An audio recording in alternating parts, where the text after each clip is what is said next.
трябва да изберете начина, под който вие ще подходите към ситуацията.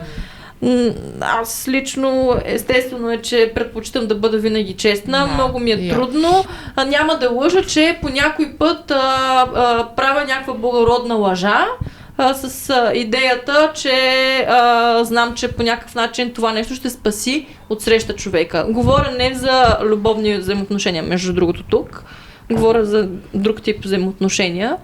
Но ми се случва. Не може да отречете, че и вие не сте лъгали. Мисля, всеки човек в някакъв етап от живота си е казал някога някъде някаква лъжа, за да спаси... Аз се придържам към благородните. И аз, естествено е така, ама сега тук, ако седнем и си говориме, аз никога не бих направила това, аз винаги бих направила това, аз никога не съм лъгал, смисъл, то ще се проличи, че ние не сме искрени, а ние тук сме седнали и си говорим искрено за всичките неща. Така. Да, лъгала съм, не го правя често, не ми е готино като лъжа, чувствам се гадно след това, даже се чувствам като в депресия, аз съм човек, който много рядко изпада в депресия и ако съм излъгала, наистина е било заради нещо, защото знам, че ако съм била искрена, нещата ще свършат